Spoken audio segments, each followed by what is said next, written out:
kind support of Bright Academy and Mukherjee Hospital, Siliguri for this event.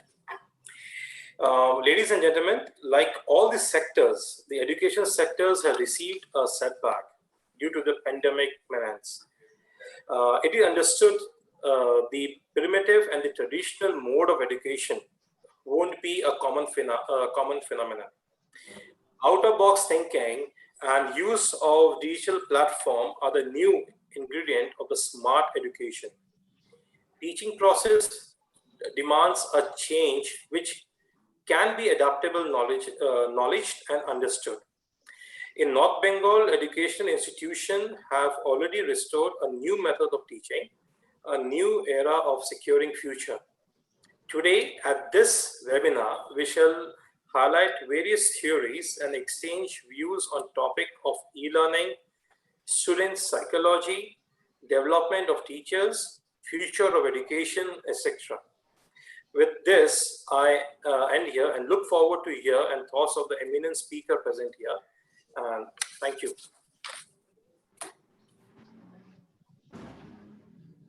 Thank you, Mr. Mittal. I think before wasting any more time, I would hand it over to Dr. Agarwal, who is going to session forward and moderate this. Only one small request to all the participants, as I mentioned earlier. Please keep your microphone. On behalf of all the viewers of this webinar for taking the initiative for today's wonderful webinar. I acknowledge my heartfelt thanks to Mr. Nishant Mittal, who is a young leader, iconic of the industries, not limiting to North Bengal, rather concerning the whole state, country, as well as abroad also. Under his chairmanship, the initiative is really great.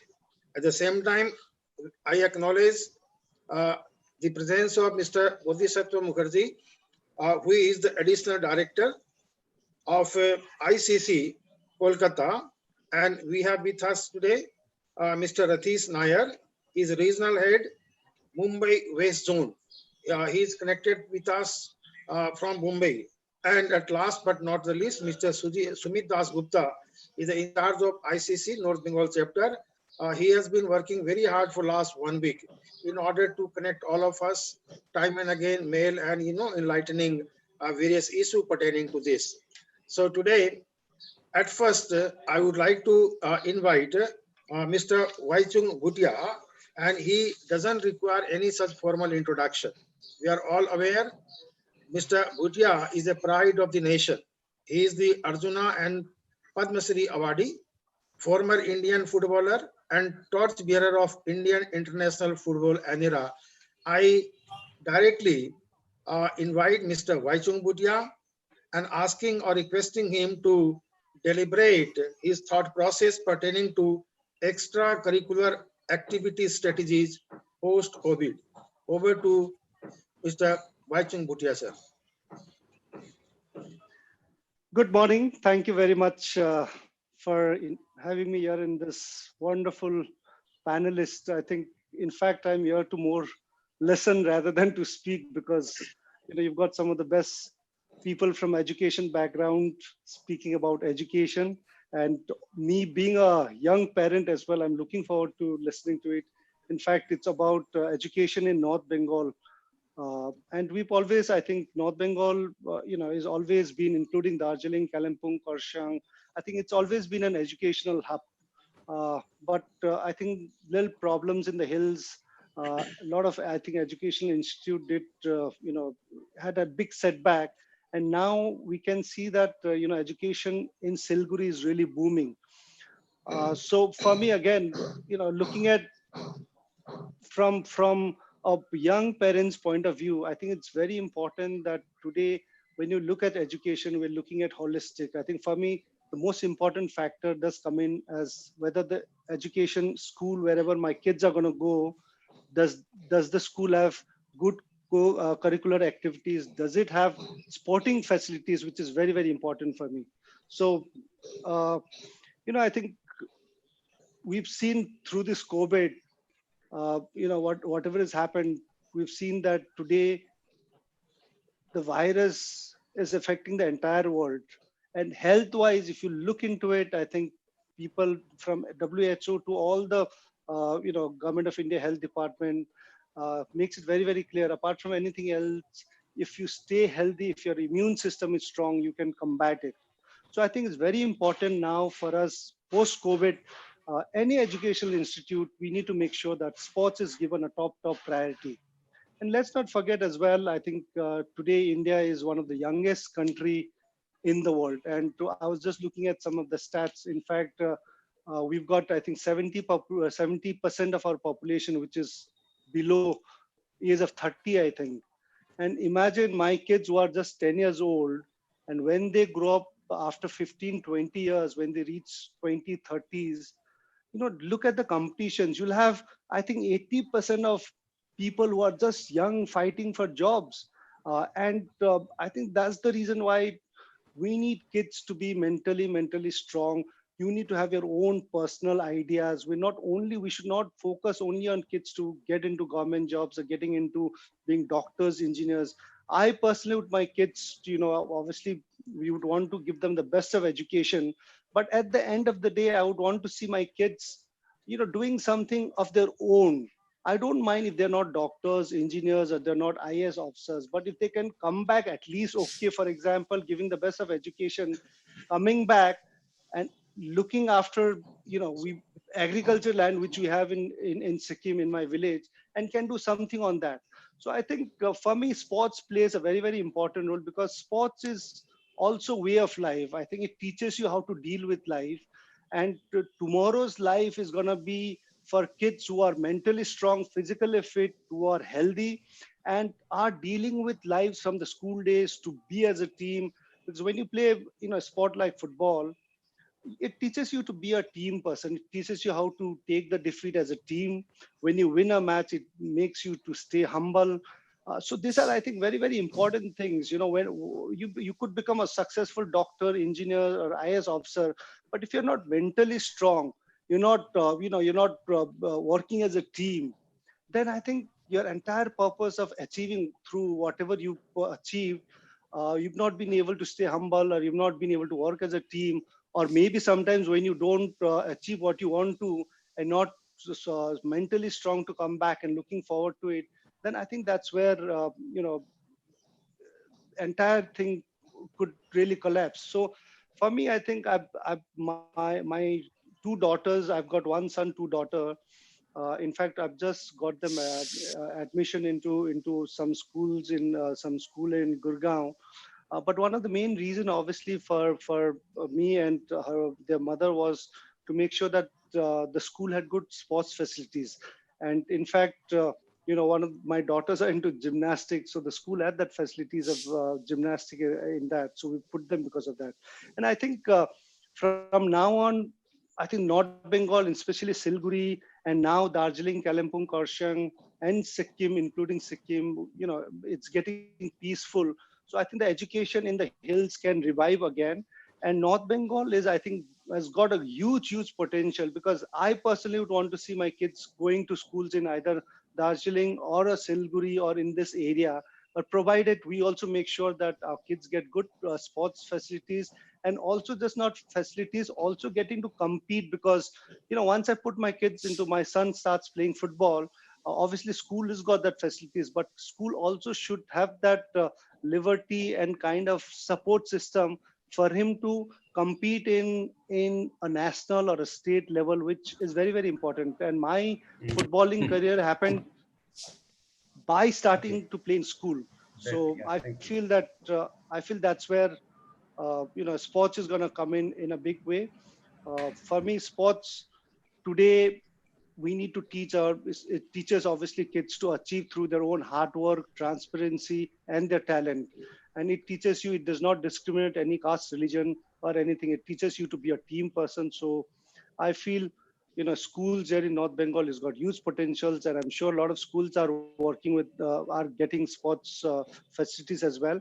But what we've seen through COVID is any kid, any people around Sikkim, the North Bengal, Bengal or India now is about staying fit, staying healthy. And that's where I think the schools will have to make sure that it's a holistic approach of education. So thank you very much. Looking forward to listening to you all. Thank you. Thank you very much, Vaichung Bhutia sir, for your wonderful deliberation and your point of insistence regarding the mental strength of our children in particular, beside the physical strength, is really commendable. And we are looking forward that your presence, your significant presence will be very, very helpful and will act as a strong catalytic factor for the people of Sikkim and North Bengal in particularly. Looking forward to have good suggestions from your end time and again. Now, in the meantime, thank you, Vaichung Bhutia sir, once again. In the meantime, Dr. Pradosh Kumar Adharu has also joined us. We welcome him. Now we'll switch over to our today's next esteemed panelist as a speaker.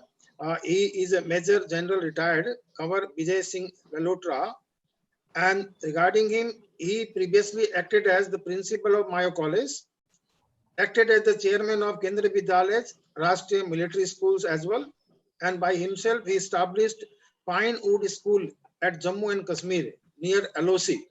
At present, Major General retired Lalotra is a senior executive director and head DLF Foundation and honorary advisor to Rajput Educational Trust and other institutions.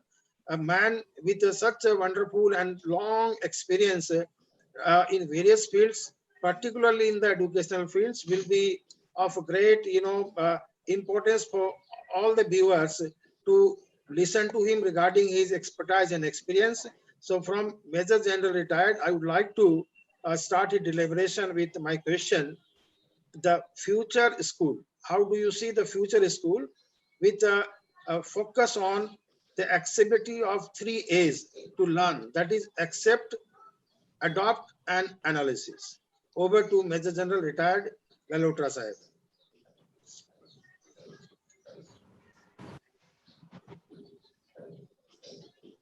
You need to unmute yourself, sir. Lalotra sir, please unmute yourself.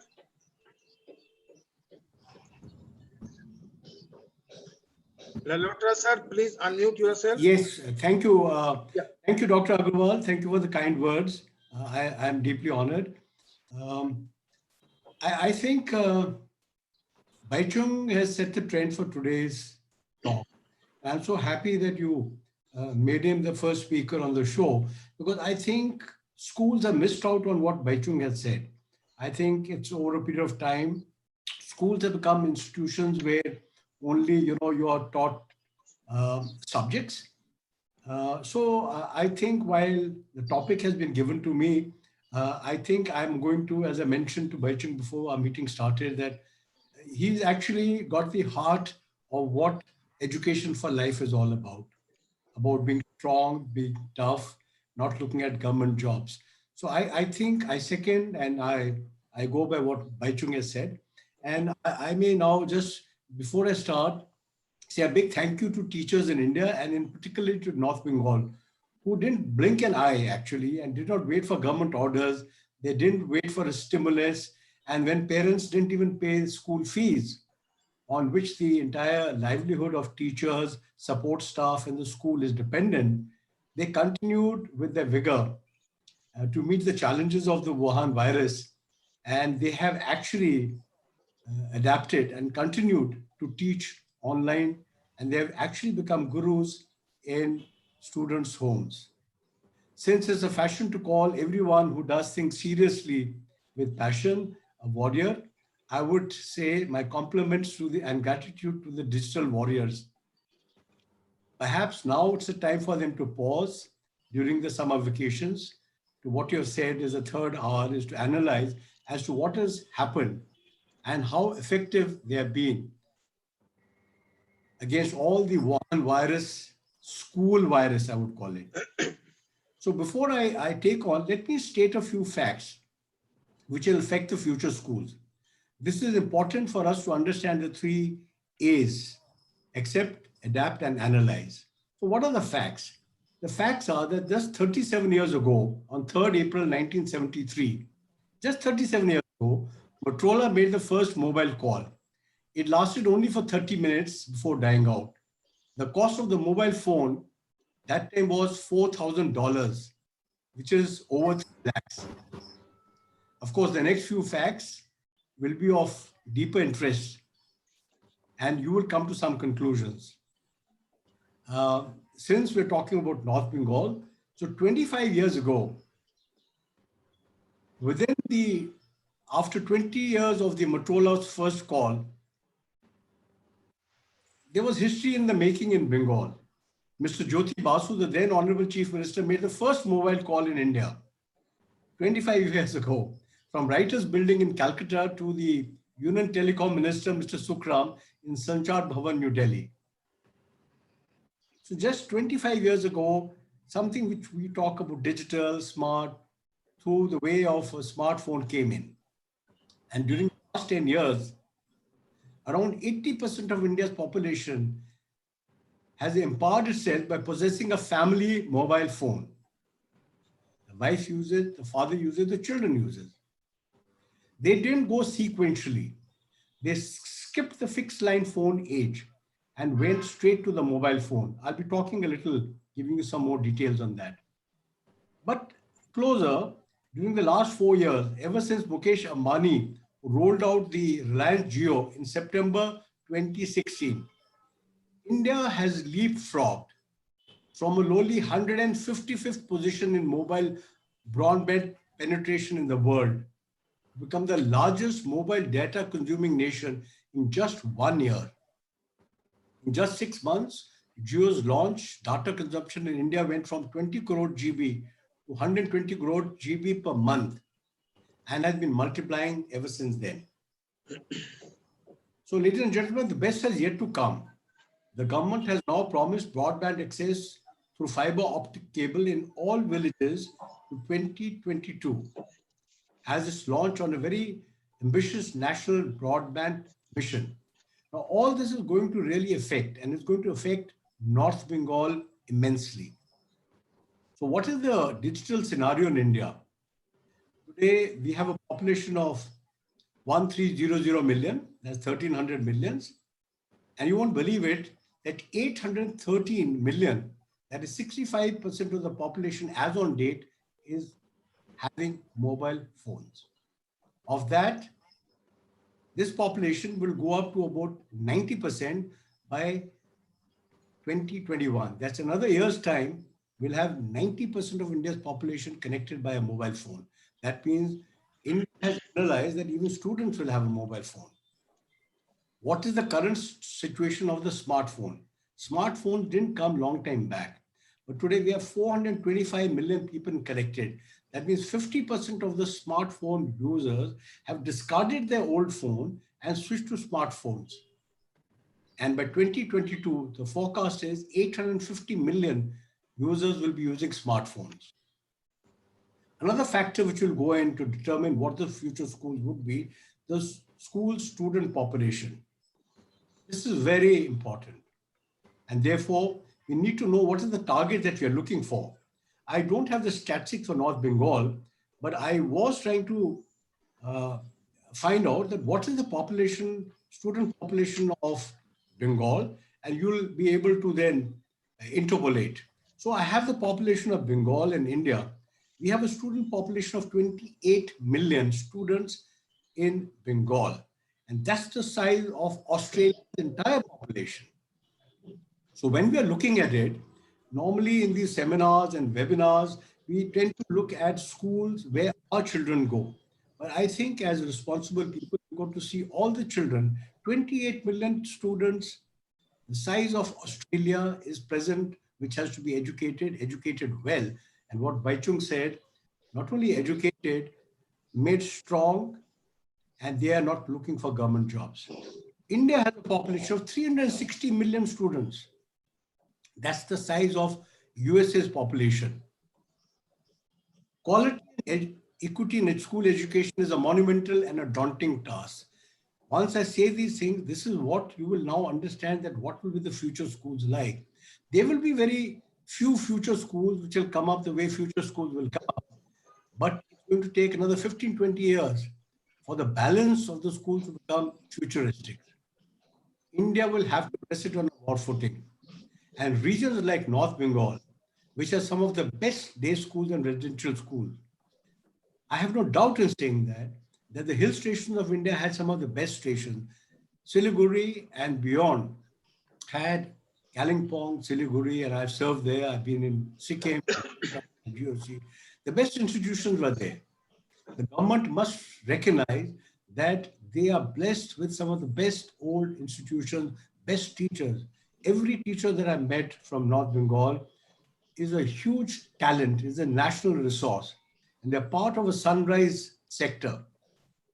And they have huge opportunities, and the government needs to support that. A word about another factor that should be taken into account is, have schools changed?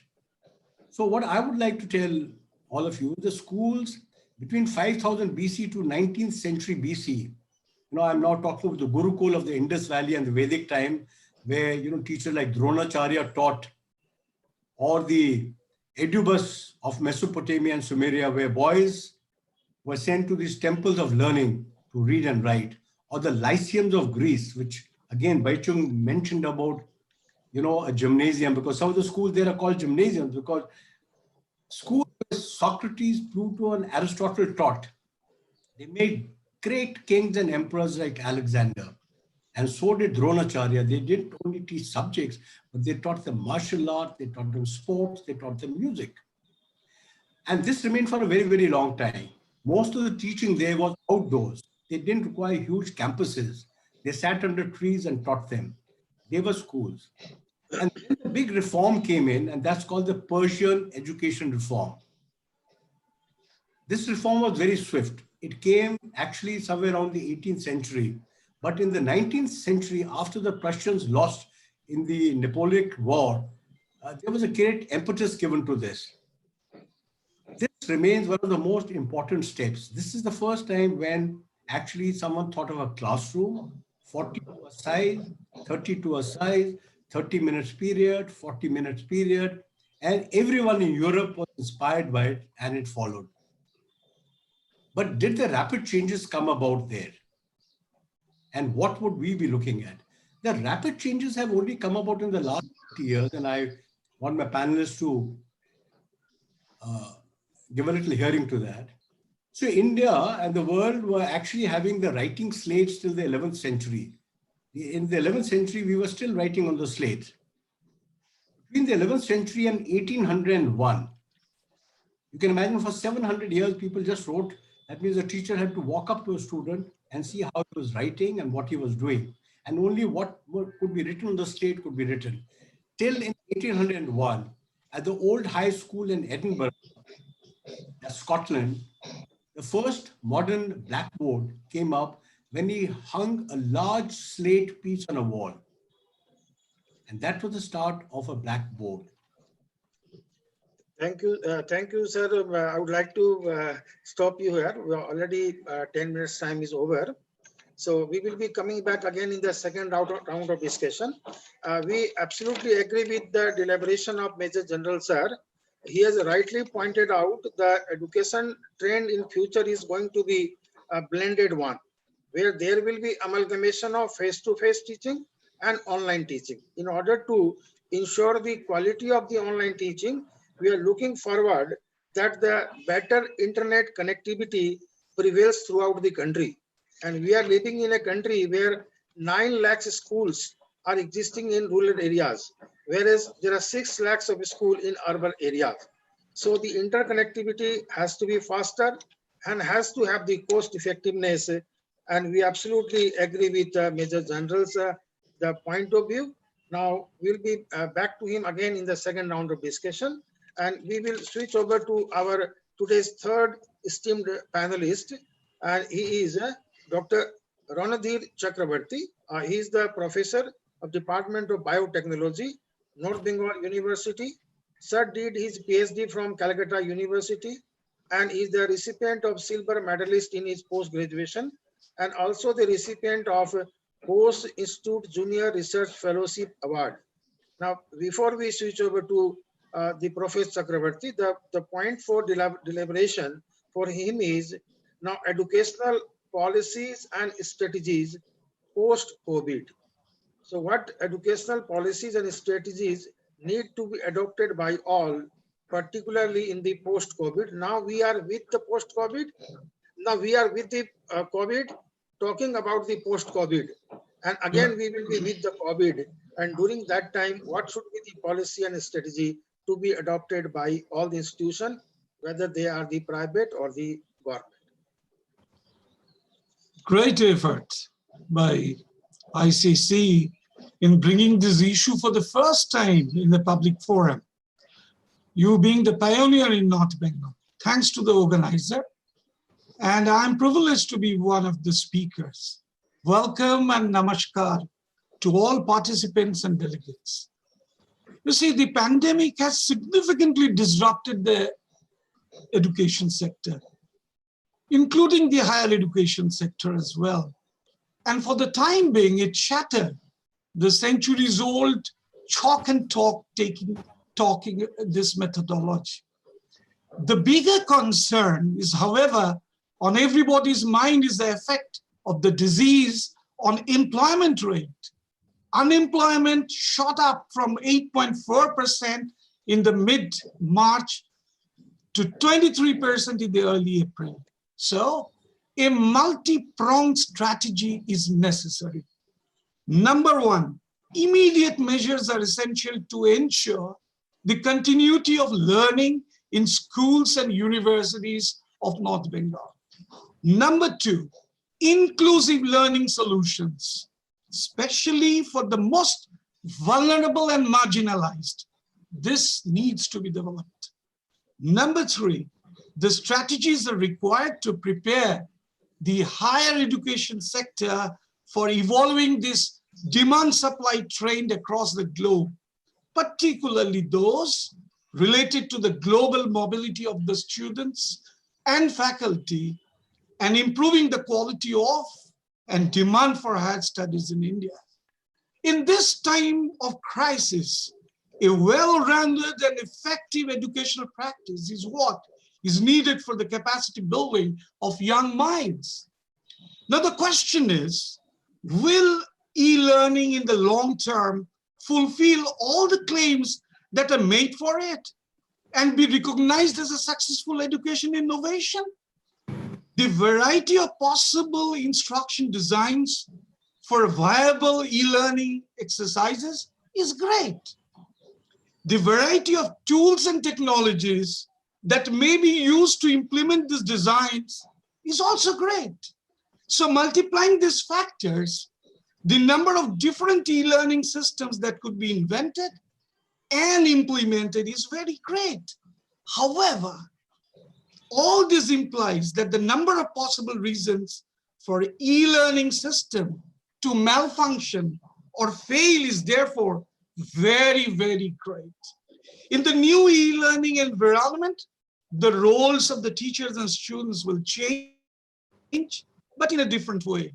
The classroom teacher becomes an online teacher, having to master a series of new skills and competencies. The online student becomes a non-linear navigator through never-ending oceans of information. This also requires new skills and competencies. There are, however, some general observation that may be made. These e-learning projects along a more secure path towards success and sustainability. We must be aware of the phoenix of phenomena. Phoenix phenomena is there will be a rise, fall, plateau, rebirth. The phase one is the initial euphoria that we are passing through.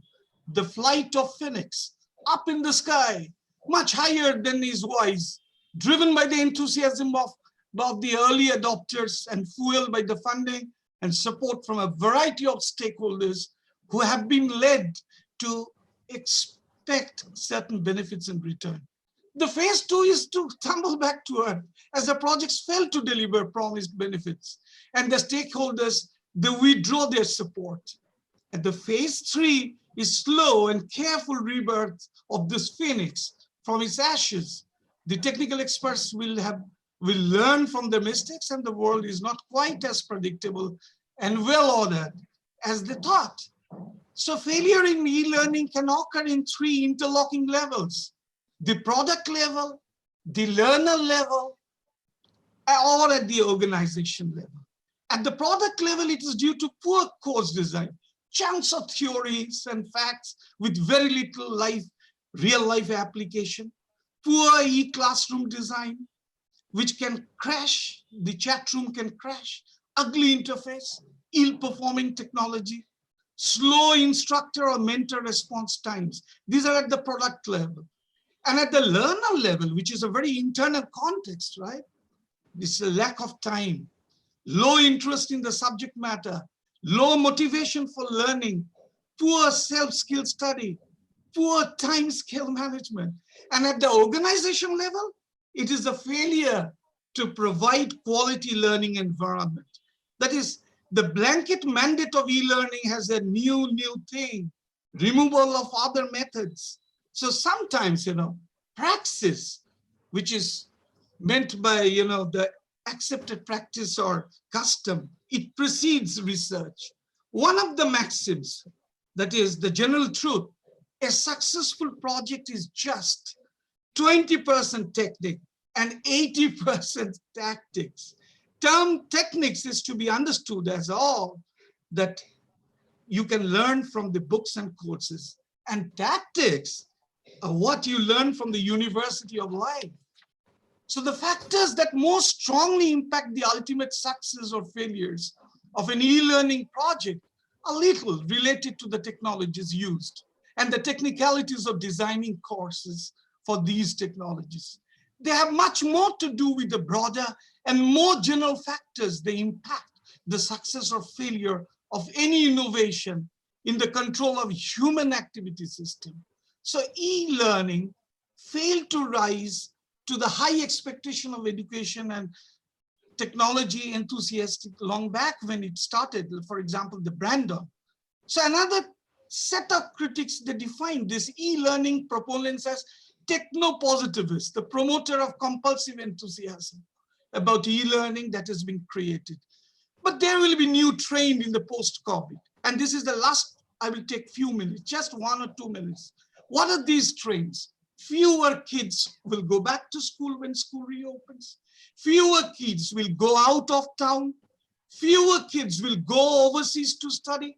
Social distancing, little or no sports. 2 or 3 shift schools. Social distance may lead to some getting socially distant.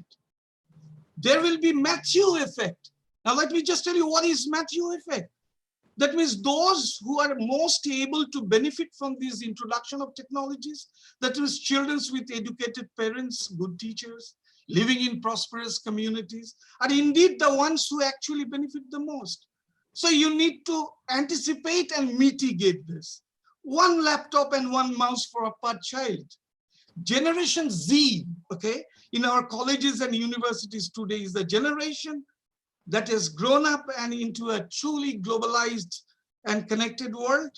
This Gen Z is facing with canceled exam, shortened course terms, postponed sporting events, and even delayed graduation time that will be troubled by both FOBA and FOMA, fear of being alone, fear of missing out. Artificial intelligence will personalize training. Reskilling and upskilling will gain momentum.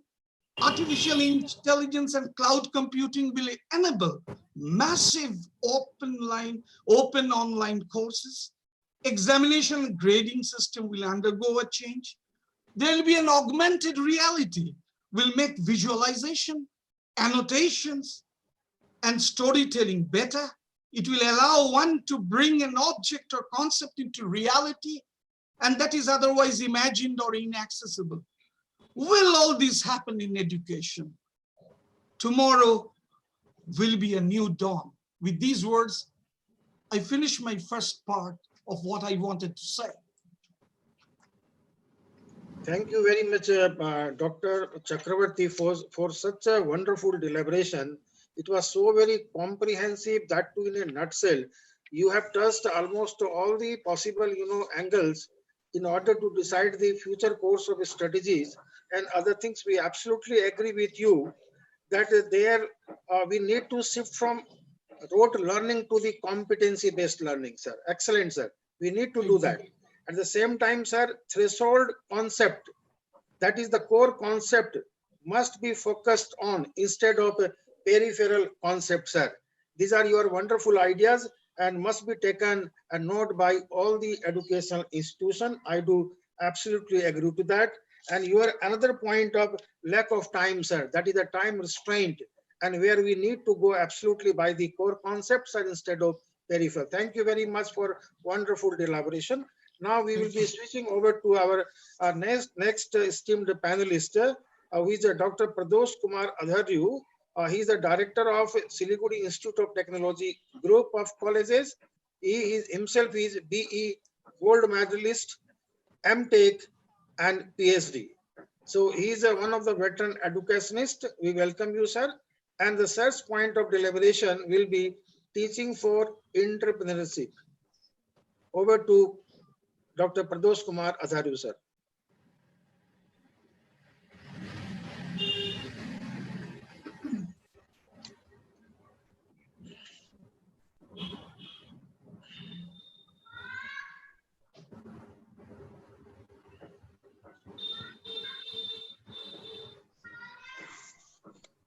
Sir, kindly unmute yourself. Dr. Pradosh Kumar Adharyu, sir, kindly unmute yourself before you speak. Yeah. Am I audible now? Yeah, sir, you're audible now, sir. Please carry on, sir. Thank you, Dr. Agarwal. Thanks, ICC, for inviting me in this webinar as a speaker. Thanks to all speakers who already delivered and will be delivering. And thanks to all participants who have taken part in this webinar for listening to the deliberations by speakers on the topic post-COVID. What will be the education in the future post-COVID in North Bengal. Though the topic is also applicable for whole India and also for the whole world, but stress has been given on North Bengal because the remotely placed most of the places of North Bengal and infrastructural deficiencies existing there. Right, sir. And why we have sat in this webinar, because we are being forced by the pandemic. We are stuck up in our homes. And so everybody is thinking something new. All companies have jumped for selling their different platforms for remote classroom class taking technologies.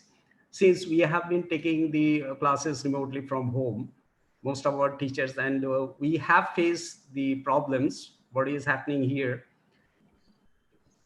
And though we are thinking, sitting at this present moment, that things will change after pandemic is over, but there are certain constraints, but the changes are desirable and maybe inevitable also. And it solely depends on our hands how we are going to make this change. Should we use the evolved opportunity or let it pass by? And those in the pivotal positions will have to ensure that its benefits percolate for the benefit of all. First of all, I would like to stress upon the infrastructural facilities that should be there. Internet connectivity in remote areas. This is the prime requirement. Computers for all students at home, because we know in our population, only 8% of students in school level, they are having computers at home as well as internet connectivity. So with that, I don't think remote class can be feasible in the future. And moreover, improved technological implementation should be there so that the students feel online teaching same as classroom teaching, because classroom teaching cannot be replaced suddenly by online teaching, and that won't be that much effective. And the adequate tools which can help education system to function at a basic level are required, badly required. College and schools, lower and higher education, is not a paradise, but it's a place to be made paradise, as it will continue to remain a place of great possibility, barring all of its limitations. Online teaching, as I said, cannot be a substitute of classroom teaching, but it may be a complementary. We have developed virtual labs, but still hands-on experience with instruments, it brings confidence in students, because afterwards they will have to handle different equipments when they will join industry. Hence, it necessitates a hybrid teaching learning system to emerge and be in place. So in that change scenario, if at all it happens, what would be the role of a teacher? Role of a teacher will be definitely redefined. Imparting only wisdom to students will no longer be fit in future. And also it won't be just lecturing. Future education will be in content and not in container. That is, the content what the teacher will deliver, it should be accessible from all kinds of devices. It will be more of facilitating young minds development so as to enable them to contribute to the society. Now coming to the technological opportunities and challenges. In higher education, application of artificial intelligence will be definitely significant. Planned usage of big data analytics and artificial intelligence may resolve some of the challenges like disengagement, disengaged students, dropout rates, and ineffectiveness of traditional education. Usage of AI and cloud computing will enable MOOCs. MOOC is massive open online course to empower teachers and students in remote areas in learning and delivering latest knowledge.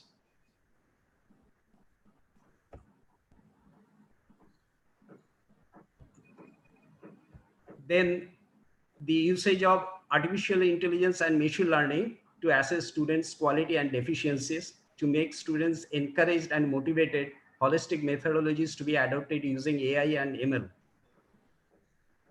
The individual learning rates and records will be contemplated and computed. These states intended to support students' confidence in areas they exceed expectations in and challenge them in regions they don't.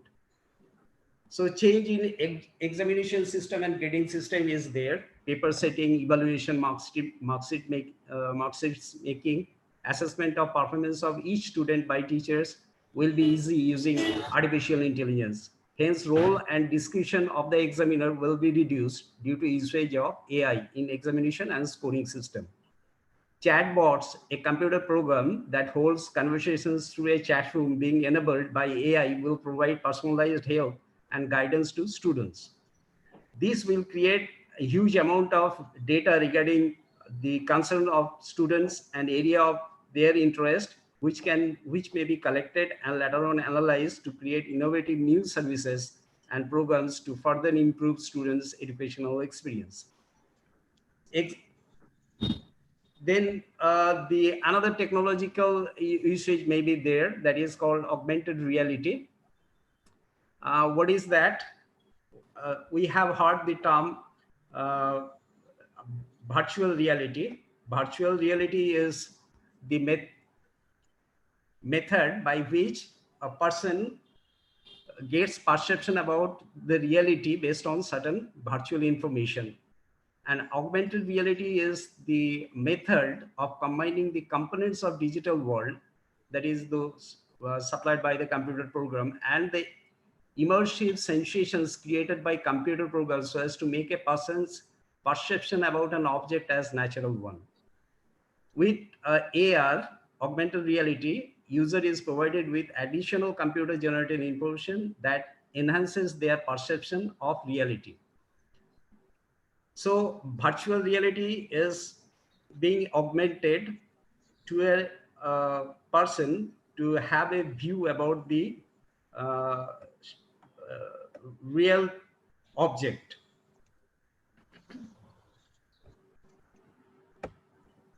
It has been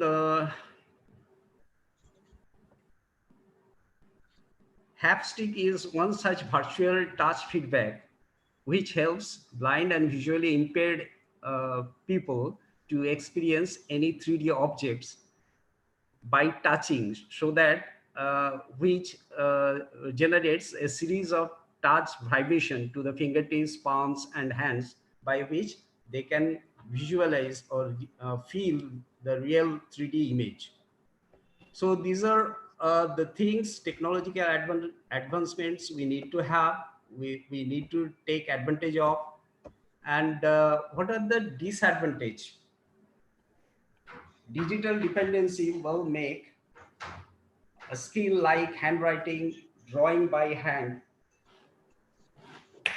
weak. Digital teaching may kill books. Reading and math skill may drop. In a survey by Organization for Economic Cooperation and Development, OECD, they conducted a test on 15-year-old students of 31 nations using PISA program for international student assessment. They found that the students who used computers had both lower reading and math scores.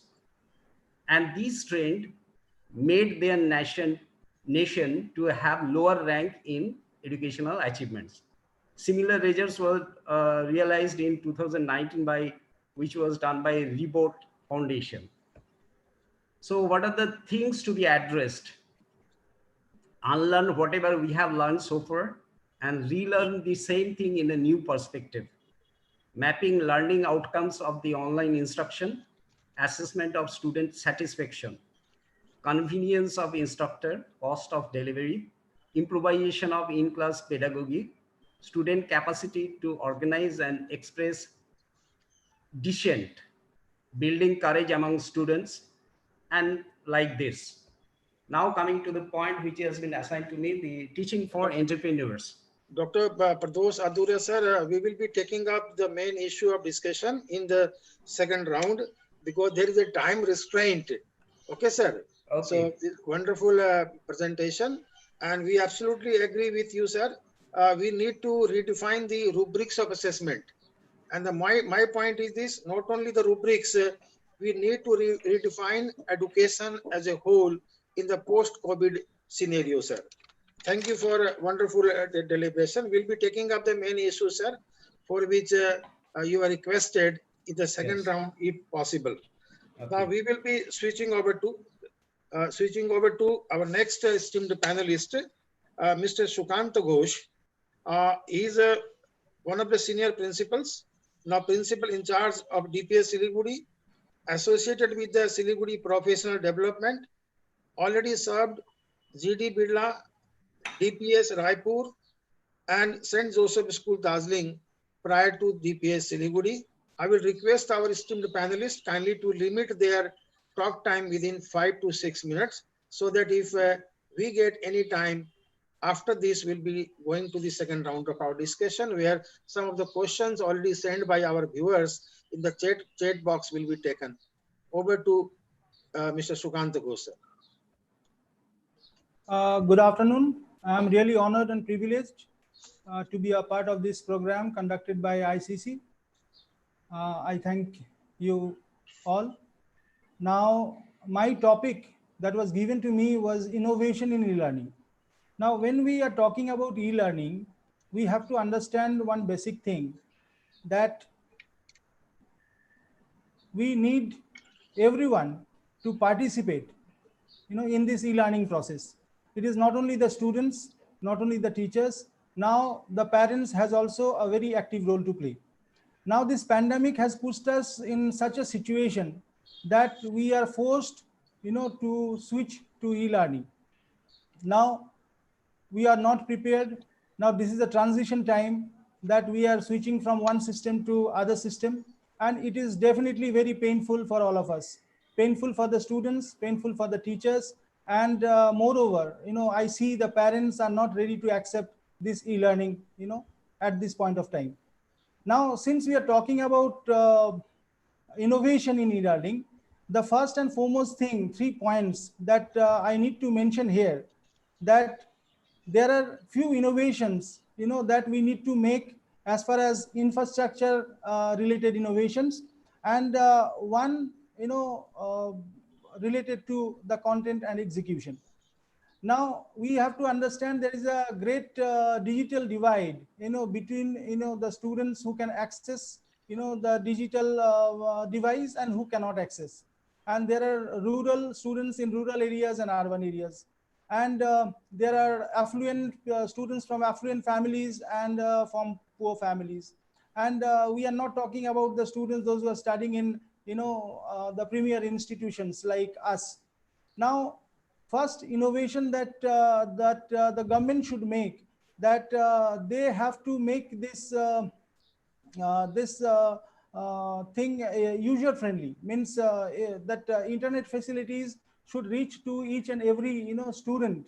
And the second thing is that each and every student should have that access of this digital instruments, whether it is laptop or iPhone or phone or whatever it is. And the third thing is that we need to make this e-learning process very interactive, and so that students get interested, and on their own they participate. Now, as you all know, that government has already decided that we'll be having 100 days school, and rest of the time we'll be conducting these online classes. Now we'll definitely do that. And at the same time, you have to understand that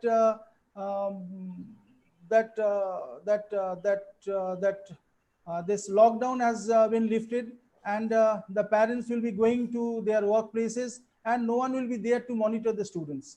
Now they will have access to these mobiles.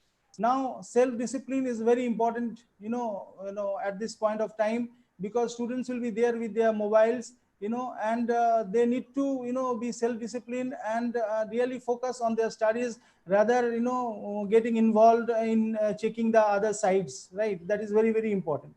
And one more thing I want to say here, that we need to include this co-curricular activities. Right now, Baichung Bhutia was telling us that it is not possible, right now at this moment, to have co-curricular activities when we are having these online classes. But we can include yoga classes, dancing classes, group activities, and other things, where students can have some group activities, because they imbibe a lot of things from each other through these group activities. That has to be done, and we have to put some effort to so that the students can enhance their creative skills, writing skills, critical thinking, and all these aspects for their overall development, not only the studies and bookish knowledge. Thank you. Thank you very much, Sukanta sir, for limiting your discussion within such a stipulated time so very wonderfully, sir. We absolutely agreeing with your point that more focus on discipline, sir. What we need to do, sir, more focus on self-learning as well. Self-learning and self-discipline during screen time. These will be the two mandatory things to be taken care by all the children initially, must be monitored by parents at home and teachers in the school, sir. Wonderful elaboration. Thank you very much, sir. We will now switch over to our today's next esteemed panelist, Dr. Nandita Nandi. She is the principal of Techno India Group Public School, Siliguri. She is a MSc Zoology B.Ed and recipient of, that is D.Lit from University of South America, a recipient of silver medal in her post-graduation from NBU, recipient of Distinguished Principal Award from Indira Gandhi Rashtriya Jnanpith Mahatma Gandhi Rashtra Bhasha Hindi Prachar Sanstha, having international journal and conferences and proceedings in publication. Over to Dr. Nandi for her deliberation within 4 to 5 minutes time. Thank you. Very good afternoon to one and all present over here. Thank you, ICC, for giving me this platform to express my views on the subjective versus objective mode of test post-COVID. Now, we all are staying in the new normal situation. We have to accept the situation, we have to adapt with the situation, and we have to analyze the situation. So the thing is that we all know that Subjective means it's an elaborate answer that we need to discuss on the answer. It has to be like a essay sort of thing, essay writing sort or paragraph writing. That is the subjective. And objective means, of course, that is to the point. That is, it may be like choose the correct answer or true and false, something like this. Now, both of this, and we know that education without assessment is incomplete. So for assessment, what do we do? Should we go for objective or should we go for subjective? Now the question is that which one to follow up? Now when with this online classes are going on, it's very difficult to go for the subjective test because both of these, whether it is objective or subjective, both have got the advantages and disadvantages. If you look into the objective, it is very easy. Like you have to simply tick, you have to put your right answer there. You have to hit the bullseye, that's all. And it's very easy to frame the questions also. It's less time consuming. So these are the advantages of the objective questions. But there is a disadvantage. You cannot analyze the thing. You cannot analyze the topic. Suppose the question is given, you feel that it is A, it should be the correct answer, but it is B. You don't get any platform to analyze that why it should be B and not A. So that is there. You cannot judge the skill. You cannot judge the knowledge of a child through the objective method. But when it comes to subjective, that is the, you can analyze the skill, you can analyze the knowledge of the child. At the same time, when it is an elaborate answer, you can also find out, suppose you provide a test to the children and you find that, okay, out of 40, 15 of my children have done very well. So you can now sort out the average students from the best ones. So the average students, you know that they need your help. They need more support from you. So that can be done through this method. So at the same time, you see, subjective is also there because subjective, since in the case of objective, you know the answer is true. This is the right answer. You're bound to give marks over there. And if it is, it can be that the fluke method also children, average student gets very good marks. But in the case of the subjective thing, it entirely depends on the evaluator.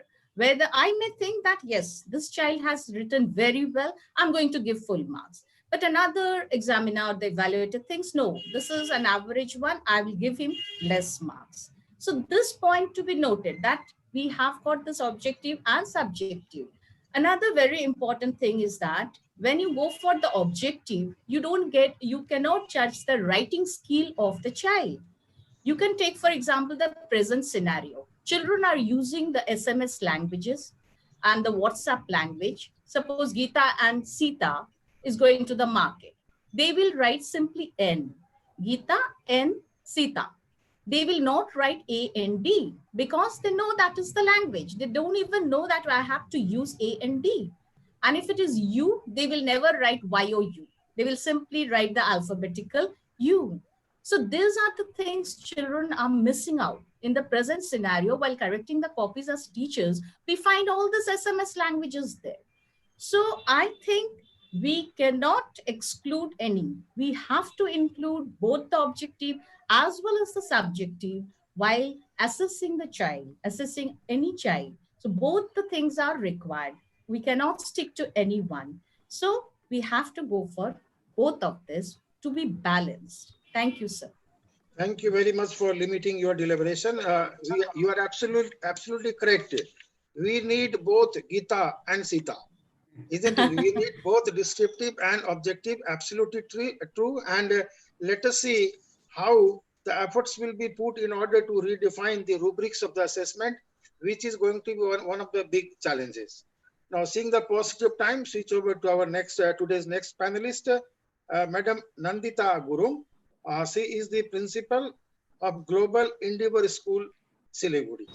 And we would like to request her to speak something on social impact of technology-driven education.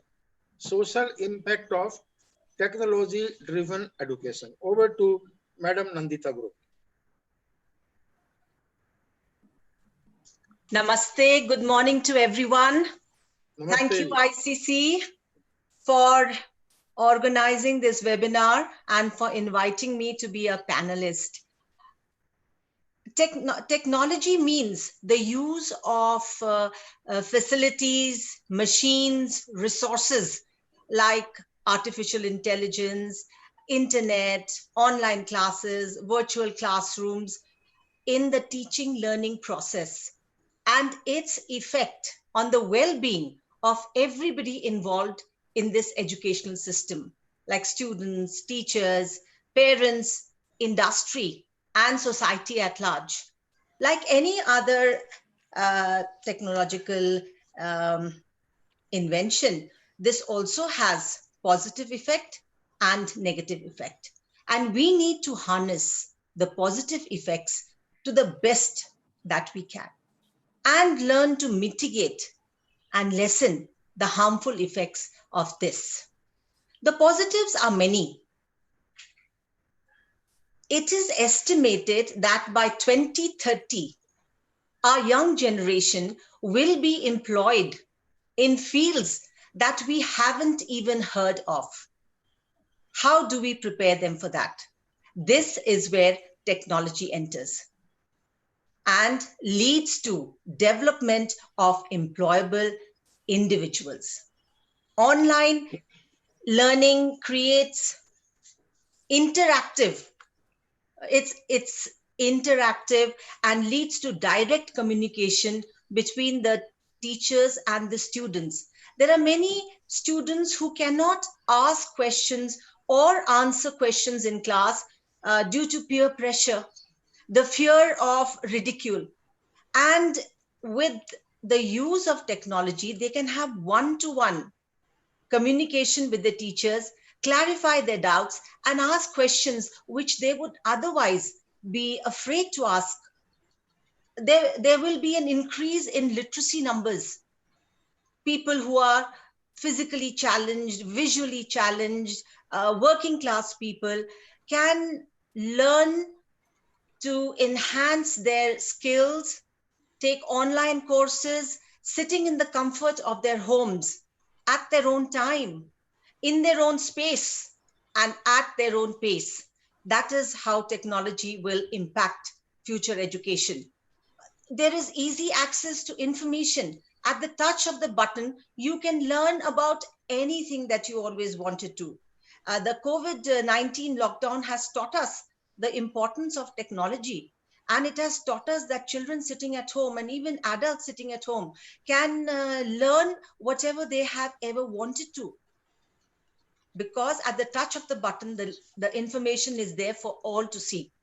There is improvement in the research process as artificial intelligence, virtual classes, virtual libraries, YouTube gives you access to any information that you so desire or are interested in.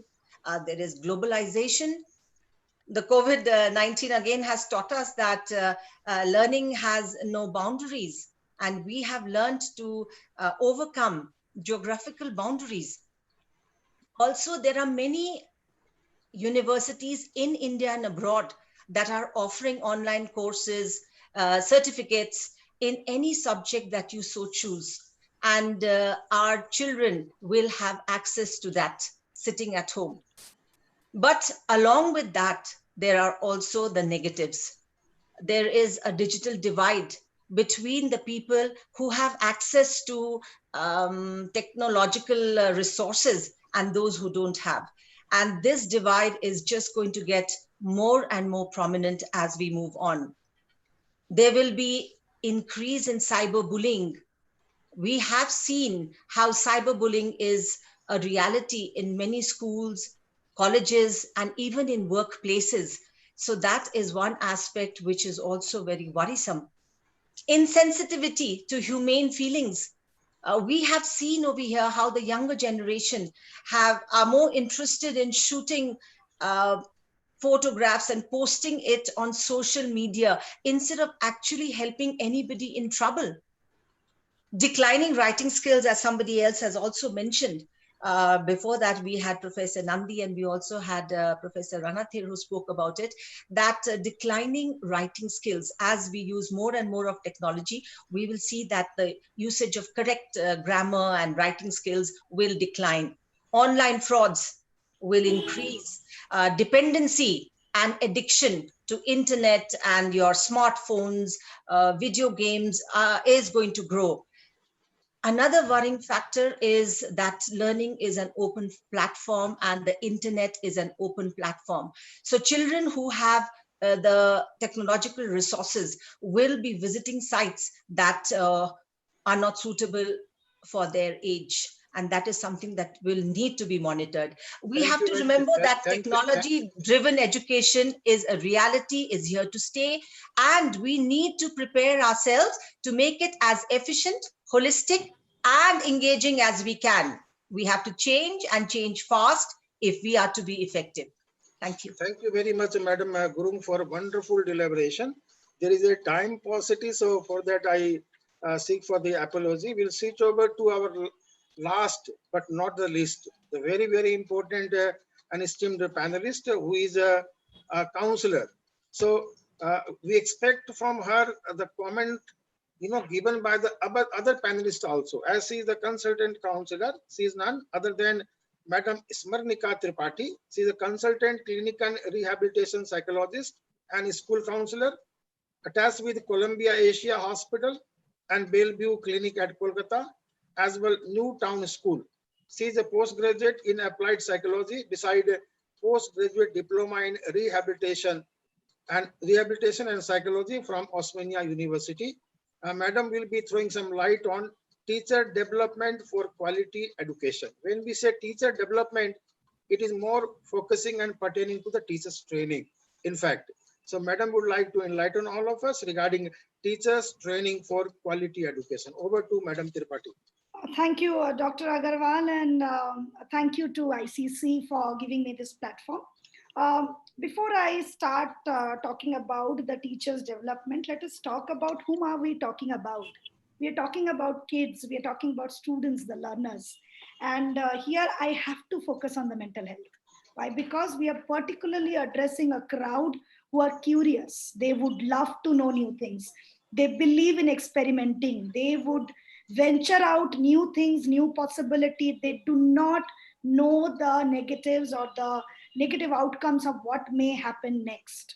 They have questions. They have lot of, they deal with a lot of psychosocial need, starting from role of affiliation, role of approval, role of acceptance. And who are the ones who connect them with us? They are the teachers.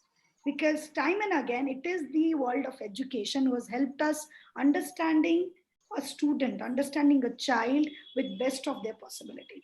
So when I talk about that, a teacher who's not equipped to understand herself, her own capability, to balance the level of stress, the level of the amount of challenges we are going to get now, how do we expect that teacher to deliver quality education to students?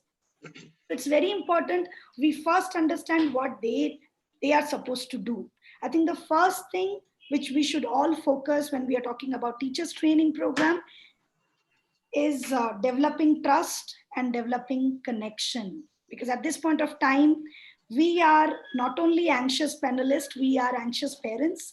There are questions coming up. There are people asking me that I'm not sure whether I'm going to send my child to the school for next 1 year. So you can understand there is a lot of assumption which are coming up, and they are the people, the teachers are the one who are going to develop or bridge that gap of trust and not non-trust between a parent and a child and a school. So if they are, they are well equipped to speak, then they are well equipped to make their children and parents aware. They are well equipped to model what can be the future generation, what can be the future education. I think we are going to win this war. Next, which I would like to focus is that life skill has been a very prominent and an important aspect of education in India so far. But now the concept of life skill is going to change. Why? Because we are going to put conscious efforts regarding the hygiene, the health, and the mental well-being of each one of us. So I think teachers also need to get more vigilant and need to get more trained to become vigilant what happens in school, because there's going to be rules of social distancing, there's going to be rules of e-learning system, there's going to be again the need for completing the syllabus on time. So what happens when you're pouring in a lot of challenges to one person who's going to deliver it to 40 different and challenging minds? Teachers are going to get stressed, they are going to get confused, they are going to have a lot of questions. And the questions are coming from the young individuals. So I think mental health of the teachers as well as the students in the school should also be taken care of. I would also like to add what Mr. Baichung has already said.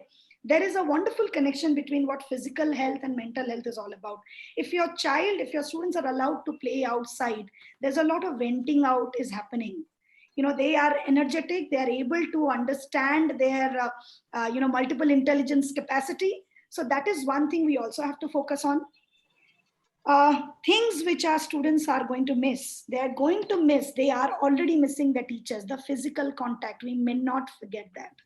The ones they're going to see every day, they used to talk every day, they used to share. There's not going to be like that anymore. So I think there has to be a transparency. So when we are designing a training program, teachers should know what are the things which are going to come as reality to them, so they can deliver the same to the students as well. There has to be a role of empathy here, because we need to encourage a lot of questions. We cannot just stay quiet. We have multiple, confusions, multiple things coming. Some are saying this is contagious. Some are saying this is airborne. Some are saying it is not going to end. This is the new normal. And the new normal only makes us more conscious. It asks us to become a little more hygienic, little more systematic, little more disciplined. So I think we need to have a reinforcement program which will enable each and every student to become one of them. So that's very important.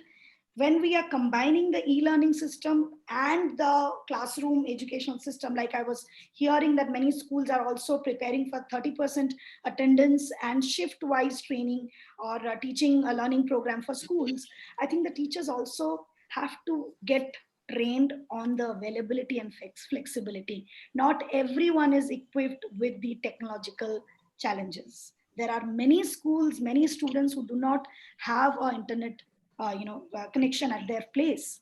There are questions of examination, there are questions for promotion, there are questions for future. So I think we need to balance out that.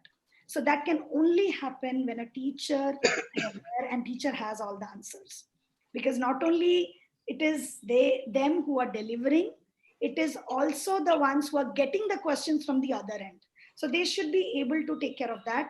So I think every school can have a wonderful mental health program wherein there is a wonderful communication, open for discussion.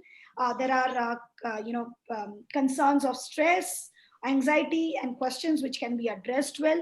If need be, there should be a professional counseling program managed in each and every school, so that teachers also can come and they can also vent out, because they are also going to go through a lot of jargons in the learning system.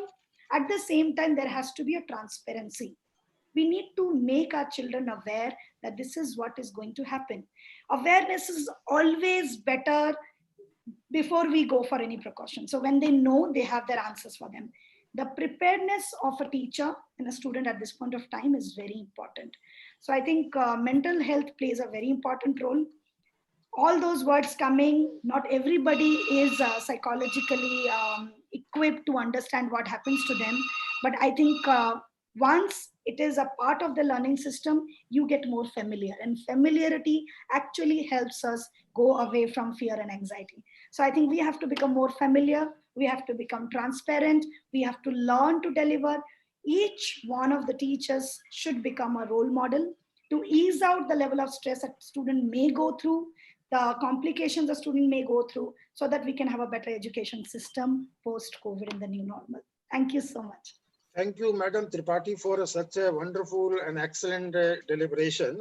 We absolutely agree with you. Beside emotional support, care for the mental wing of the child is to be ensured. This is the thing to start with. So I would like to make one or two the comments. Here we came across one term, digital warriors, and that is Corona warriors and educational warriors. But many of the times we teachers by ourselves declared ourselves Corona warriors. But neither the government nor the CBSE has done it so far. And another point, like the coronavirus has put us in a state of unknown and uncertainty. We are in a state of uncertainty. Now here the teacher's role, the teachers are the learner. Teachers are the learner who create another learner. So in light of the new technology which will be in place, where the teachers again will have to definitely learn things. And one of the orator mentioned wonderfully about one issue, learning and unlearning. It means the thing which we have learned during our student age time. Now the new technology has made it obsolete. This means unlearning. It doesn't mean that we haven't learned those things. We learned, but in the present context, in a change scenario, these are not applicable. So what we need to go to revive our learning when unlearning has taken place, relearning is only the solution. And another point here, in the light of the technology, when we definitely need to go with a blended teaching, that is face-to-face and online teaching hand in hand, where more emphasis on the digital platform, we need to explore the maximum number of platforms.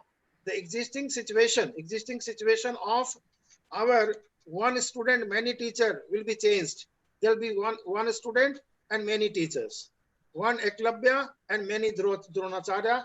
That is the scenario going to take place. So sooner or later, we have to be proactive to the information technology.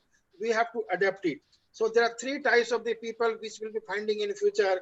One, early adopter, and other late adopters, and third, laggers. Laggers will lose the battle. So we need to be proactive regarding information technology. At the same time, we absolutely agree with the point that technology cannot, absolutely substitute face-to-face teaching. Over to our ICC officials, and prior to that, I would like to acknowledge the wonderful presence, motivation, and guidance of our chairman, ICC North Bengal chapter, Sri Nisansi Mittal, for his kind consent and initiating the program. And we extend our thanks to Mr. Bodhisattva Mukherjee, who will be definitely coming up with his closing remark as vote of thanks finally to conclude the program. But from our panelist side, we would like to extend our heartfelt thanks for his wonderful initiative. He is the additional director ICC of from Kolkata, in fact. And we also acknowledge our heartfelt thanks to Mr. Ratish Nayyar. He's the regional head of West Zone Mumbai, as the co-host of our today's webinar. At last but not the least, Mr. Sumit Dasgupta, so very wonderfully, so very nicely, created, cooperation and communicated, with all the esteemed panelists regarding the various topic of our today's webinar. Over to Mr. Sumit Dasgupta and Bodhisattva sir for today's concluding remarks. Thank you very much. Thank you. Thank you, Dr. Agarwal. I think there are a lot of questions which have been put. So in case... If the time is permissible, we can take a few questions, definitely, sir. I think let's take a few questions before we conclude this session. Right, sir. And I'll be just reading out the question from the chat box. Any of the esteemed panelists who is willing or eager to answer, please raise hand and start your answering. I think let's take 3 questions, top 3 as per priority, what you feel, and then we go into the conclusion. Right, Mukherjee, sir. One of the question here is from some Mr. Debasis Haldar. What about the students from poorer family? If they do not have enough economic background to have an electronic device, how e-learning is relevant to them? How they can be benefited from this modern technique? This is the question asked by one Mr. Debasis Haldar. Yeah, I think Major General sir will answer this question. Sir. Major General sir, please. Yeah, thank you. So, right in the beginning, I mentioned and I gave some figures of the numbers, and I said we end up at looking at children, our children who are more fortunate. But I think the whole issue today facing North Bengal and the country is the people from the weaker sections of the society, and this challenge remains. And I made a mention of the Prussian system. The state government has to step in. We have to democratize education. We have to bring the best teachers, and technology is permitting the best teacher to go to everyone. Every child, rural, urban, will have that. So I think I mentioned also the cost of a cell phone, $4,000, and now the cost. My whole thing was to get people thinking that, look, it is affordable today, it can be done today, and people are not going to be dependent. So I think it is just where the government begins to focus. And I think within the same budget, instead of making huge campuses, huge buildings, perhaps some money can be allocated so the children can study digitally. Can I please add a few things on that? Yeah, sure. Please. No, I think the question which was asked, I think the elite students, elite schools can afford digital, but the ones who can't afford are all going into government schools. From a very basic example from my village, I can, what I've seen through it, I go to my village every once, twice, thrice a year, and I see a lot of, kids studying there, including my helpers, kids and all that. And I've seen over the years, this is around 20, 30 years, you have 20% of them getting into government jobs. But I just don't understand, this is just my personal view, why can't a government school start skill development classes? There are a lot of people in villages who just wants to become mason, who wants to be carpenters. Okay, 20% of the bright students go on to get jobs in government, but there are 50% of students who don't pass out 10. They don't like studying. They want to get into something like driving. In places like hills in Sikkim, Darjeeling, you can have tour guides, you can have drivers, get them training into being a driver, get them training into become a carpenter, get them.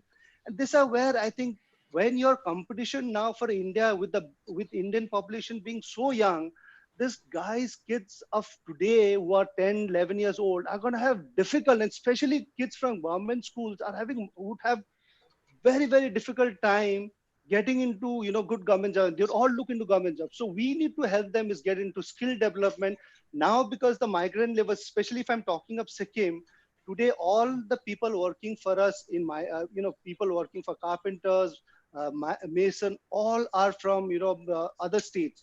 So now we need to prepare ourselves in different states to get our kids equipped, especially for the weaker section, so that they can have livelihoods. Absolutely correct, sir. Sir, Absolutely. can I add just one point? May I add just one small point? We need to get our governments involved, especially in government schools, where they can have a few computers and a computer room where the children after school can sit and access knowledge that they require. That wouldn't cost too much.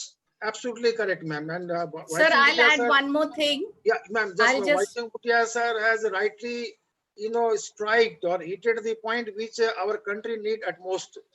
But as we know that CBSE under NSQF, National Skill Qualification Framework, has started giving more focus on the skill education and the vocational courses. And these all efforts are limiting to books only now, and yet to come to the ground reality in order to benefit our people at large. And what we understand that this is not only the qualification or the degree which will matter to the child in long run. What it needs some skill to be competent enough at least to do some earning for the livelihood. And now we need to change our thought process absolutely from the type of the learning which we are giving more care about.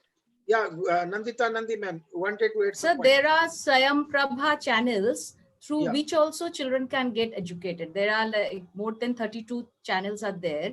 So through that also, it's not that you need to have a laptop, you don't need that net connection. It's not required as such. Like the channels are also there, Swayam Prabha. Through that also they can get the thing.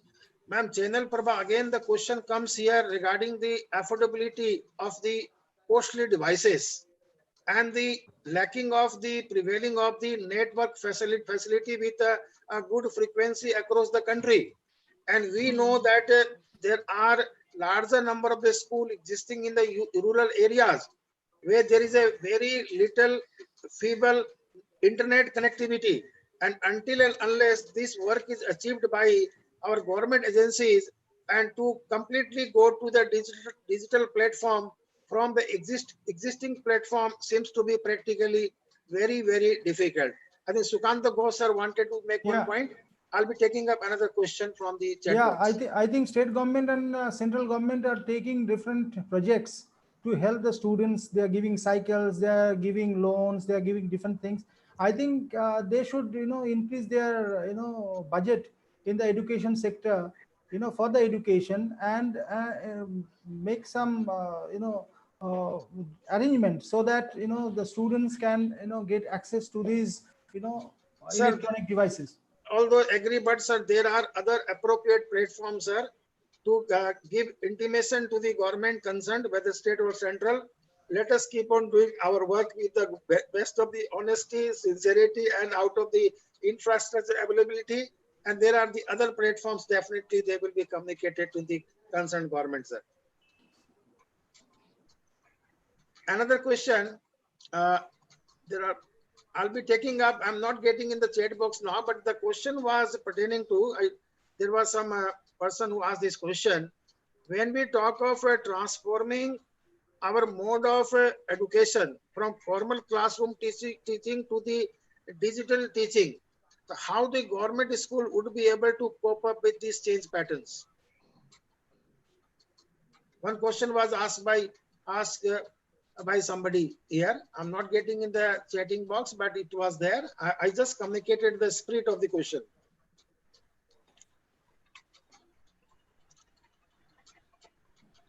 So can I answer that? Sir, Though I'm please, not from the education. You are welcome, See, sir. You are welcome. See, I think how government schools can come get into digital is obviously the governments would not have funds to have all the students getting laptops and getting them access, and a lot of I think government school kids can't afford that.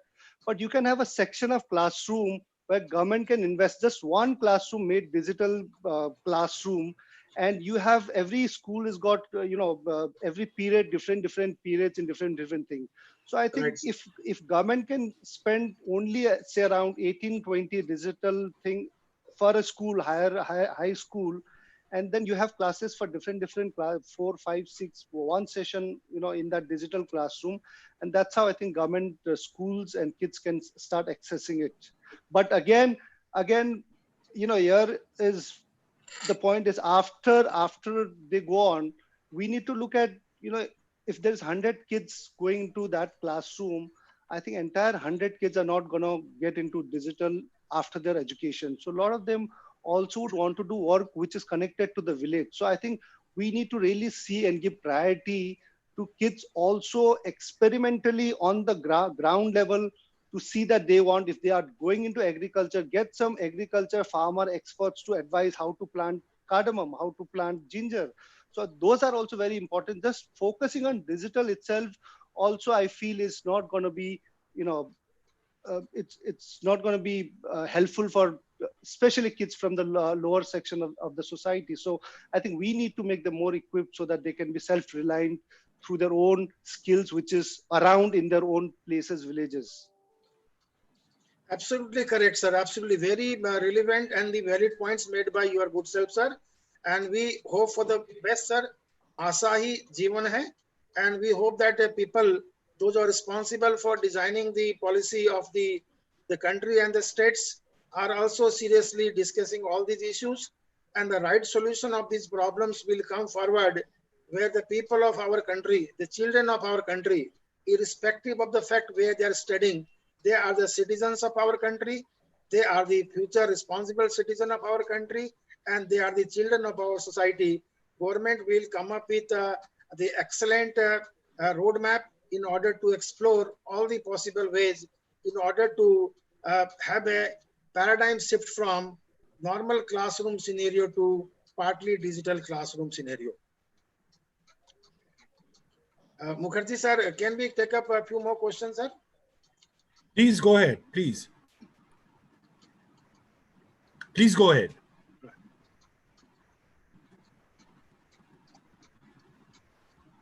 And here one question, I answer to one question, like Australian schools used to have classes through radio. Classes through radio. So how do we see the possibility of, imparting education through this mode, that is audio mode and radio mode in due course of time? Because we got the information, government is planning to have this type of lesson imparting through TV channels also. But again, there are many questions which are not being satisfied. So to what extent this radio mode of impart of education will be effective in due course of time? Yeah, I think Major General Lalotra sir would like to give compliance to this. Yeah, Please, this sir. is very interesting, and I'm very happy that someone has talked about the Australian system. You see, in Australia, the ranches were very far apart, and a lot of students couldn't go to school because the nearest school was 300 kilometers away. So this is a very old system, and it worked beautifully well. And a transistor doesn't cost much. So actually, there's no gap. But what I will end up is that, look, finally, few books are required to be delivered to all the students. And then, of course, you could teach over the radio. But this is primitive. I would say that now that we are talking about 5G technology, we are talking about fiber cable reaching all the rural areas. And we're also talking about children learning skills. What Paichung mentioned, that, look, this is very important.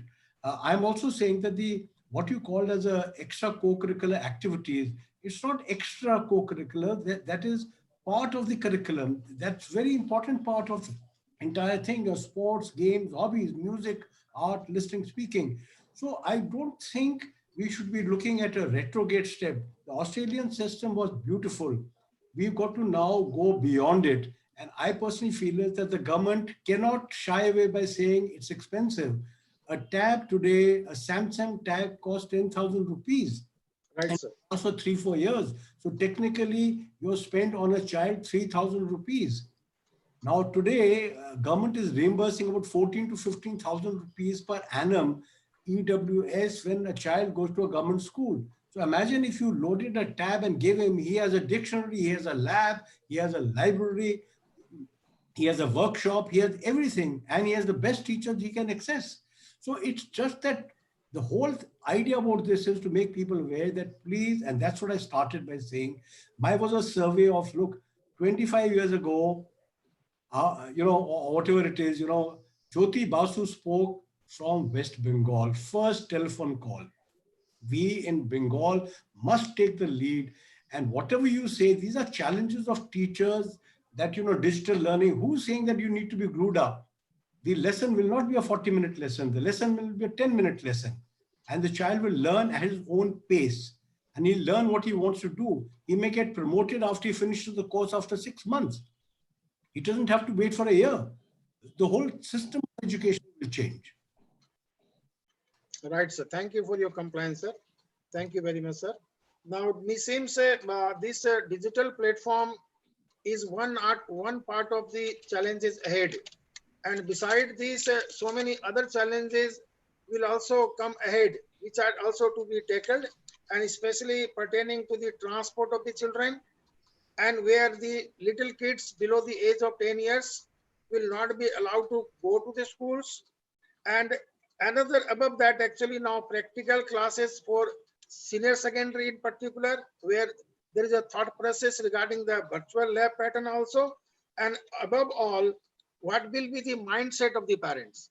Earlier orator, they said many of the parents would not like to send their children, but more important, it will be the mindset of the people and whether we will be able to be the computer savvy or not.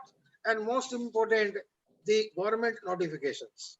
And we hope that whatever the SOP or the guidelines or the directions, which will be issued by the government concerned, whether central government, state government, MHRD, MHA, or the local administration, district medical administration, So we hope that the SOP issued by them must be taking into consideration the ground realities. Otherwise, it will be difficult. And my personal feeling about the coronavirus, let us not be panic about it, isn't it?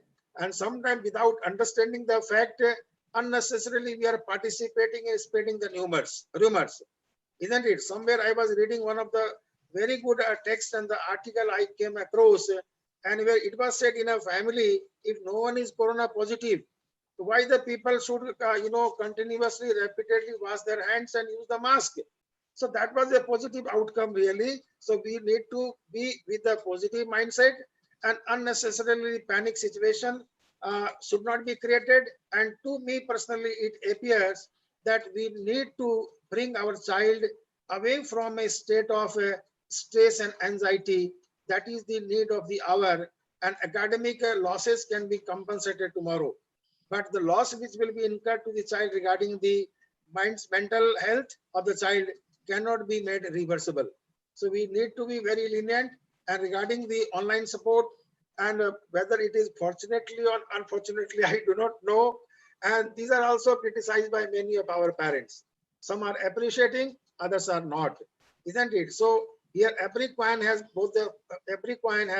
two sides, isn't it? So here, whether schools are supposed to go ahead with these efforts. So personally, from other platform also, what I did the advocacy, our effort is not only the academic advancement, rather to keep our children partly engaged, so that at least they can freely, without stress, spend in a positive way couple of hours, where learning output can also be there to some extent. But that is not the major concern. Why schools have come up with all those efforts. So Sumit Gupta, further guidelines, Sumit Das Gupta sir, further guidelines regarding the extension of the program. It is almost 1:13 p.m. Should we go ahead, sir? Right. I think, Dr. Agarwal, we should, I think we can take other questions offline because we are also running a little out of time. Right. So if you allow, we could stop here. And I think the participants who have joined in, we could share the details of the panelists with them, and the other questions could be probably taken offline. Sir, they could write. Can I make one request before you give a closing remark, sir? Sure. Please allow all the panelists to give their closing remark in one sentence only, sir. In one sentence, Sure. Not the elaboratives or explanations, sir. In one sentence or two sentences at most, their concluding remarks, sir, considering the present and the future probable scenario. Perfect. We start with the. Can we go in the reverse order? Can we go in the reverse order? Yeah. So yeah, nobody can say we were last. We start with Madam Tripathi. Please come up with your concluding remark. I think for me, courage is all about being hopeful, developing trust, and believing in yourself. So let us welcome the new normal with a new note. There is a transition between typing to writing, but if we take up both, we are leaders for tomorrow. Thank you very much. Nandita Gurung ma'am, after your deliberation, I was supposed to make a point. You have rightly said new avenues and the job prospects will be opened for many. Absolutely agreeing. Very valid point. Please come up with your concluding remark, ma'am. Unmute yourself, ma'am. Unmute yourself. We have to realize that technology is a tool, and we have the opportunity to use it to the best of our ability with the classrooms, so that we create a right blend for the benefit of all children and to lead them to a new world without fear and to stay positive. Thank you, ma'am. Now from Nandita Gurung ma'am to Nandita Nandi ma'am. Yeah, Dr. Nandita ma'am, your concluding remark, please. Be sympathetic to the society and empathetic to the children. We have to adjust with the situation, accept the situation. Thank you. Thank you very much. Sukanta Ghosh, sir. Unmute yourself, please. Unmute, yeah. I think the world has faced this type of situation before also, starting from World War II. Many countries have faced this type of situation, and they fought it out, and they have become victorious today. So together we can again fight and finalize strategies, and then we can also win this battle, and the situation will be, same like before once again. Yeah, sir, absolutely correct, sir. Absolutely correct, sir. Now, Dr. Pradosh Kumar Adharu, sir. Actually, the attitudinal characteristic of parents, teachers, as well as counseling of students required for adapting to the new and most probable changed situation in education. Thank you. Audio technical issue. Yeah, thank you, sir. Counseling of the students and teachers alike. Thank you. Dr. Ranadhir Chakraborty, sir. Also. Yeah. Dr. Okay, Ranadhir let me Chakraborty, just sir. first thank all the participants. They were very agile, vibrant participants in this particular web seminar.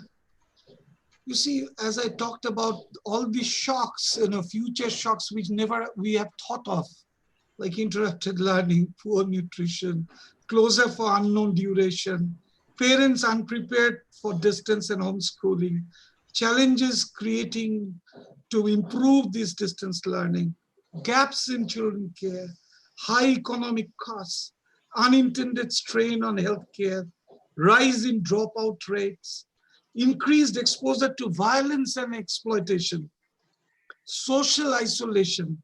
These are the shocks to endure, and for which the educational system has a big role to play. And I believe the teachers will play a fundamental role in addressing these future shocks. Thank you. Thank you very much, sir. Thank you very much, sir. Now we will switch over to Major General Kanwar Vijay Singh Lalhotra, sir. Jai Hind, sir. Firstly, thank you everyone, and thank you for inviting me. I think we are at a defining moment in the education field. Things are going to be very different. I think the present schools are not going to be there. The schools of the future are going to be quite different. And I think the teachers have already shown the way. So a little more support by the government. In fact, the teachers have shown immense this thing, but it's confined largely to the private schools. There are government schools which have taken the initiative, and I'm sure the government will see the benefit of digital education and will take it to the schools. Thank you. Thank you very much, sir. Very true, sir. Teachers are undeclared corona warriors, but still they are fighting shoulder to shoulder. And final remark from our today's special guest, esteemed Sri Waichung Bhutia, sir. Health is wealth. I think sports is the only way to overcome physical and mental issues and problems.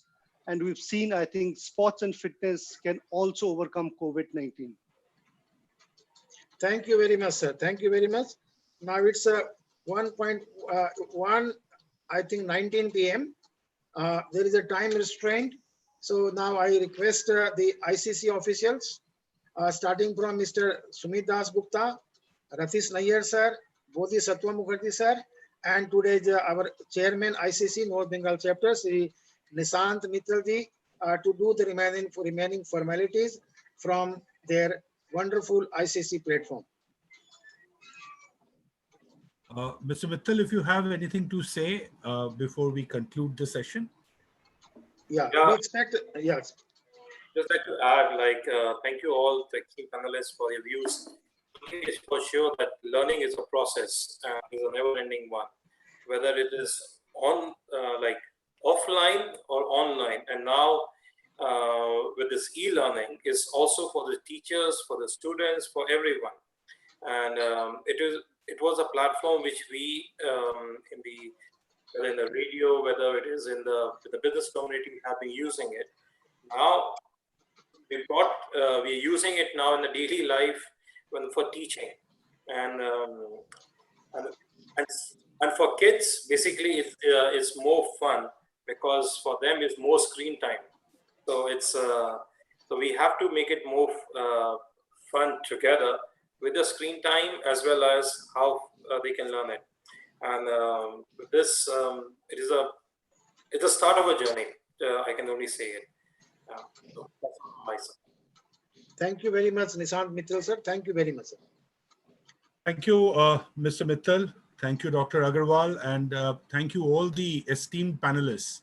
I think we have had a wonderful discussion, but I think it is my duty to thank, first of all, our sponsors for this webinar today, the Bright Academy Group and the Mukherjee Hospital Group, who have come forward to support this particular webinar to ensure that it takes place. And we have some wonderful discussions. I would like to extend my heartfelt thanks to both our sponsors to start with. Our esteemed panelists, I think we have touched upon almost each and every aspect of education, whether it is the student psychology, whether it is the ongoing fight that the teachers are taking on, or whether it is the parents, how they could probably cope up with the new normal and ensure that the teaching process is uninterrupted. I think moving ahead, it is very important for all of us to understand that this particular coronavirus, which we are all very afraid of, but let me tell you that probably this is going to stay with us like other, I would say, big diseases that are there. But we have to find out solutions to fight it and to accept it as a part of our lives and move on, move ahead, and get going with whatever we need to do.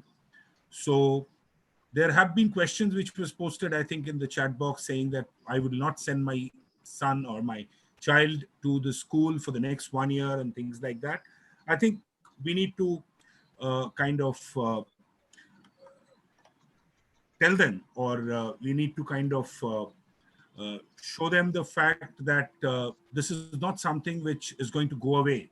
So not sending a child to school for the next 1 year is not a good thing to do. So I think for that, Mrs. Tripathi and other psychologists are there to mentor the parents as well, along with the students, along with the other teachers and the esteemed panelists. So I think what is important is we need to carry on with our lives in this new normal situation. And I think today's discussion has been very encouraging, touched upon almost each and every corner of the education industry, and probably from all the stakeholders' point of view, whether it is from the institution's point of view, whether it is from the teacher's point of view, from the students, from the parents, or even what the government role is in order to foster education in the new way of life. And I think most important is what Mr. Baichung Bhutia has pointed out. Health is wealth, yes. I think very, very important along with the education is to keep oneself fit, to also, along with your curriculars, it is very important as per your liking to get into extracurriculars.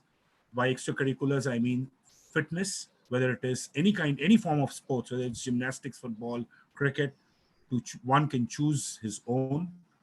But very important is to keep mentally, physically agile while the education is on.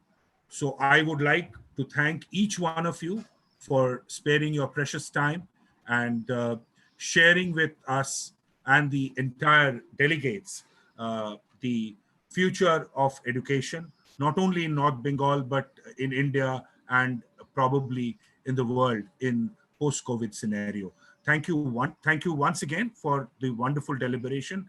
And I would also like to thank each of the participants, delegates, who have spared their precious time to be a part of it, to engage themselves so intensely with this almost 2-hour session, posing some very interesting questions.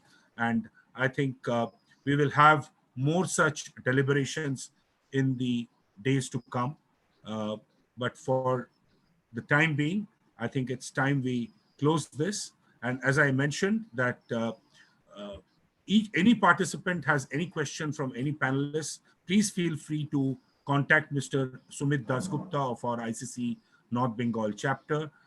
If you want any details of any panelist to have a direct one-to-one interaction or clarify any doubts that you have. Thank you very much. Take care, stay safe. Thank you. Namaskar. Thank you.